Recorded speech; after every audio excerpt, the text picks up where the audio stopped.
हर कुछ वर्षों में हिंदी कैलेंडर में एक रहस्यमय घटना घटती है। अचानक कहीं से एक और महीना आ जाता है, 13वां महीना। किसी के लिए मल मास, किसी के लिए पुरुषोत्तम मास, किसी के लिए अधिक मास। लेकिन इन सारे कर्म कांडों के पीछे छुपा है एक ऐसा वैज्ञानिक रहस्य जिसे जानकर आप सब अचंभित हो जाएंगे। ये पवित्र महीना एक्चुअली कॉस्मिक इंजीनियरिंग का एक अद्भुत नमूना है। नमस्कार, सरस्वती सागा में आपका स्वागत है।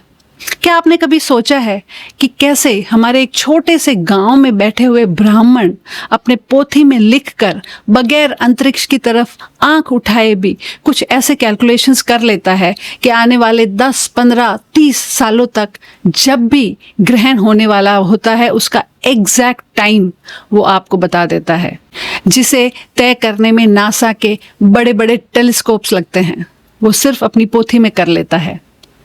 हमारे समय की ये त्रासदी है कि हमारे पूर्वजों के गहन और व्यवहारिक विज्ञान के तर्क को आज के मॉडर्न समय में हमने सिर्फ अंधविश्वास और धर्म तक सीमित करके रख दिया। हमारी संस्कृति में वैदिक काल में एस्ट्रोनॉमी यानी कि खगोल शास्त्र पे इतनी किताबें लिखी गई जो अचंभित कर देने वाली है। वेदांग ज्योतिष, आर्यभट्टिया, पंच सिद्धांतिका और बृहद संहिता और मुख्य सूर्य सिद्धांत, जिसमें ब्रह्मांड के ऐसे अचंभित करने वाले कैलकुलेशंस हैं। हमारे कॉस्मोस के ऐसे फॉर्मूला है जो आज तक भी सटीक आते हैं और इन्हीं फॉर्मूलाज का उपयोग करके डायनामिकली कैलकुलेट किया गया अधिक मास। अगर अधिक मास ना होता तो आप और मैं दिवाली गर्मी की तेज धूप में मना रहे होते और होली ठंडी की ठिठुरती ठंड में खेल रहे होते। आइए समझते हैं कि क्या है ये अधिक मास का विज्ञान। हमारे इस धरती पर कई सिविलाइजेशंस आए, कई संस्कृतियों ने जन्म लिया और उन्होंने अलग अलग अपने कैलेंडर्स बनाए, समय को आंकने का एक तरीका बनाया। कुछ सिविलाइजेशंस सोलार कैलेंडर्स यूज करते हैं जो सिर्फ और सिर्फ सूर्य को ध्यान में रख के बनाया जाता है। जो आज का ग्रेगोरियन कैलेंडर है जो हम और आप सबसे ज्यादा उपयोग में लेते हैं वो सोलार कैलेंडर है। कुछ धर्म ल्यूनार यानी कि चांद पे बेस्ड कैलेंडर यूज करते हैं, जैसे कि हिजरी कैलेंडर जो इस्लाम यूज करता है। इसलिए आप देखेंगे कि उनका जो रमजान है वो अलग अलग सीजन में आता रहता है, शिफ्ट होता रहता है, कभी गर्मियों में, कभी ठंड में, कभी बारिश में। और कुछ धर्म जैसे कि हमारा और हिब्रू जुडाइज्म वो यूज करते हैं ल्यूनी सोलार कैलेंडर्स, यानी कि दोनों चंद्र और सूर्य की गति पे बेस्ड कैलेंडर्स। यहीं पर गणित थोड़ा सा जटिल लेकिन बहुत खूबसूरत होता जाता है। हम सब जानते हैं कि हमारा जो सौर मंडल है उसमें सूर्य के आसपास सारे ग्रह परिक्रमा करते रहते हैं। पृथ्वी भी सूर्य के चारों ओर परिक्रमा करती है और एक परिक्रमा बराबर एक साल होता है। 12 महीने में वो एक परिक्रमा सूरज की कंप्लीट करती है।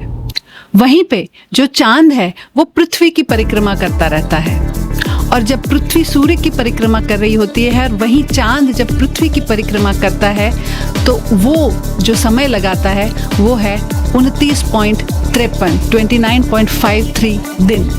वही होता है हमारा महीना पूनम से लेकर अमावस तक का। और हमारा जो वर्ष होता है उसमें महीने होते हैं 12। तो अगर 29.53 जो हमारे महीने के दिन होते हैं जब चांद पृथ्वी की परिक्रमा करता है उसको आप 12 से मल्टीप्लाई करोगे तो जो दिन आते हैं वो आते हैं 354.36। लेकिन जो हमारे साल के दिन होते हैं जब पृथ्वी सूर्य की पूरी परिक्रमा कंप्लीट करती है वो होते हैं 365.24। तो इस हिसाब से हमारे हिंदू महीने की गणित के हिसाब से जो चांद पे निर्भर होता है उसके हिसाब से 11 दिन हर साल कम पड़ जाते हैं 365 दिन में, एक वर्ष के कैलकुलेशन में। तो 3 सालों में लगभग 33 दिन कम पड़ जाते हैं। और अगर इसे जोड़ा ना जाए तो जो सारे सीजन्स हैं हमारे वो आगे खिसकते चले जाएंगे। महीने और सीजन्स में कोई तालमेल नहीं रहेगा, त्योहारों और सीजन्स में भी कोई तालमेल नहीं रहेगा। और इसीलिए हिब्रू कैलेंडर में और हिंदू कैलेंडर में ये महीना जोड़ा जाता है। लेकिन यहाँ पर भी हमारा जो वैदिक कैलकुलेशंस है वो इन सब से परे है। हिब्रू कैलेंडर में प्योर गणित के हिसाब से एक महीना जोड़ दिया जाता है हर 3 सालों में, लेकिन हमारे कैलेंडर में ऐसा नहीं होता। सिर्फ कैलकुलेशन के बेस पे महीना हम नहीं जोड़ते। इसमें भी हमारी ऋषि मुनियों की एक बहुत गहन ऑब्जर्वेशन है। एक और रोचक तथ्य आपके सामने रखती हूँ। हम सब जानते हैं कि हमारा जो सौरमंडल है, जो सूर्य है और सब ग्रह हैं, ऊपर ब्रह्मांड में राशियां बनी हुई है। तारों के ऐसे शेप्स हैं जिन्हें हम राशियां कहते हैं, जिन्हें अंग्रेजी में ज़ोडिएक कहा जाता है। तो पृथ्वी जैसे जैसे सूर्य के चारों तरफ घूमती है, तो जो व्यू पृथ्वी से हमें मिलता है उसके हिसाब से सूर्य हर महीने एक नई राशि में प्रवेश करता है। उसे हम कहते हैं संक्रांत, यानी कि हर महीने में एक संक्रांत आती है। तो जब सूरज मकर राशि में जाता है वो होती है मकर संक्रांति। लेकिन लगभग हर 3 साल में एक महीना ऐसा आता है जब सूरज पूरे महीने राशि नहीं बदलता, एक ही राशि में वो रहता है। और जब ऐसा होता है तभी अधिक मास होता है। इसलिए आप देखेंगे कि कभी अधिक मास गर्मियों में आएगा, कभी अधिक मास ठंड में आएगा। तो जब सूरज पूरे महीने राशि नहीं बदलता, वही महीना अधिक मास कहलाता है। इसका मतलब है कि अधिक मास कोई कैलेंडर नहीं बनाता है, अधिक मास स्वयं ब्रह्मांड बनाता है। एक रोचक तथ्य आपको बताती हूँ। इसी हिसाब से आप जब जन्म लेते हो तो सूर्य जिस राशि में है वो राशि आपकी बनती है। ये वेस्टर्न कैलकुलेशन है। यहाँ पर भी क्योंकि वेस्टर्न लोग सिर्फ मैथमेटिक्स पे बेस रखते हैं अपना कैलकुलेशन, उनकी कैलकुलेशन में थोड़ी सी त्रुटि आ जाती है। कैसे? आप सब अगर ज़ोडिएक जानते हैं तो अगर आपने 21 मार्च से लेकर 21 अप्रैल के बीच में जन्म लिया है तो आपकी राशि एरीज हो जाती है वेस्टर्न एस्ट्रोलॉजी के हिसाब से। लेकिन आज ये सटीक नहीं है। ये 2000 साल पहले का कैलकुलेशन है।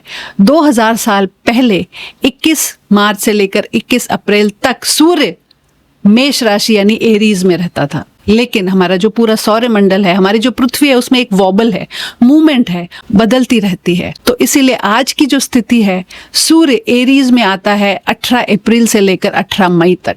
तो राशि पूरी ही बदल गई। लेकिन हिंदू कैलेंडर में ऐसा नहीं है। हमारे यहाँ जो राशियां डिसाइड होती है वो नक्षत्रों पे होती है। हर 2 घंटे पे ये बदलता रहता है, इतना डायनामिक है। तो आज भी हमारी जो राशियां तय की जाती है वो बिल्कुल जो ब्रह्मांड में राशियों में जिस राशि में सूरज है या जिस राशि में चंद्र है उसी के हिसाब से, आज के हिसाब से है। मन में एक गर्व की अनुभूति होती है कि कितना सटीक एस्ट्रोनॉमी का कैलकुलेशन इतने हजारों साल पहले हमारे ऋषि मुनि कर गए, जो आज तक कारगर है। बगैर कोई मशीन के, बगैर कोई कंप्यूटर के, गंगा के घाट पे बैठे हमारे पंडित ये इतने जटिल कैलकुलेशंस कर लेते हैं। अब एक प्रश्न और आता है कि जब सोलार कैलेंडर इतना इजी है तो क्यों ये ल्यूनी सोलार कैलेंडर हम यूज करते हैं? पुराने जमाने में जब समय की गति देखनी होती थी तो उसके लिए चंद्र को देखना ज्यादा सटीक था, क्योंकि सूर्य तो पूरे साल एक जैसा रहता है। जो मूवमेंट है, छोटा होना बड़ा होना, वो चंद्र की है। चंद्र के मूवमेंट के साथ साथ जो समुद्रों में लहरें उठती थी, जो टाइड और एब आता है, उसकी भी जो इन्फॉर्मेशन है वो बहुत सटीक तौर पे मिल जाती है। चंद्र पे बेस्ड महीने से जो एग्रीकल्चर है, कब क्या बुआई करनी, कैसे करनी, उसमें भी बहुत मदद मिलती है। चंद्र का हमारे ऊपर बायोलॉजिकल असर भी बहुत बड़ा है। ये आज का साइंस भी मानता है, क्योंकि हमारे शरीर में जो पानी है उसको चंद्र असर करता है। तो इसीलिए चंद्र पे बेस्ड जो हमारा कैलेंडर है उसके आधार पे जो हमारे व्रत हैं, जो हमारे शरीर और मन के लिए अच्छे होते हैं, जो हमारे त्योहार हैं या जो हमारे शुभ मुहूर्त हैं, वो तय किए जाते हैं। और इसीलिए जो हमारा कैलेंडर है, ल्यूनी सोलार कैलेंडर, वो बहुत डिटेल और बहुत डीप स्टडी है। दुख की बात यह है कि जहाँ पे इतना कैलकुलेशंस था, इतना सटीक जहाँ पे विज्ञान था, उस सिस्टम को हम भूलते चले जा रहे हैं। अब प्रश्न कि क्यों अधिक मास को मल मास कहा गया?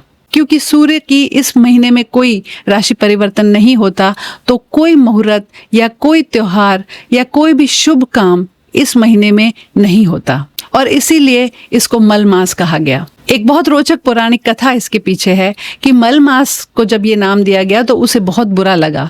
वो विष्णु जी के पास गए और उन्होंने प्रार्थना की, क्यों मेरा समय ऐसा है कि कोई शुभ कार्य नहीं होता और मुझे मल मास कहा जाता है। तब विष्णु ने इसे ये वरदान दिया कि तेरे ऊपर मेरा आशीर्वाद है और मेरा नाम मैं तुझे देता हूँ, और ये सबसे पवित्र महीनों में से एक गिना जाएगा, और इसीलिए इसे हम पुरुषोत्तम मास भी कहते हैं। हमारे जो स्कॉलर्स थे उन्होंने एक पॉज दिया है। हर 3 साल में एक ऐसा महीना बनाया है जहाँ पे कोई त्योहार नहीं होगा, कोई शुभ, आपको सिर्फ अपने आप पे ध्यान देना है, अपने अंदर झांकना है। बाहर की दुनिया स्थगित हो गई तो अंदर झांकना है, आपके अध्यात्म पे ध्यान देना है। तो हमारे शास्त्रों में गहरे विज्ञान का एक और प्रमाण अधिक मास, जहाँ पे वेस्टर्न कैलेंडर्स स्थगित हैं, स्थिर हैं, वहीं पे हमारा जो कैलकुलेशन है वो डायनामिक है, जैसा कि हमारा ब्रह्मांड है। हमारे शास्त्रों को ब्रिटिशर्स ने रिलीजन से जोड़ दिया, मजहब से जोड़ दिया। हम सब जानते हैं कि धर्म यानी रिलीजन नहीं है, हमारे शास्त्र यानी विज्ञान।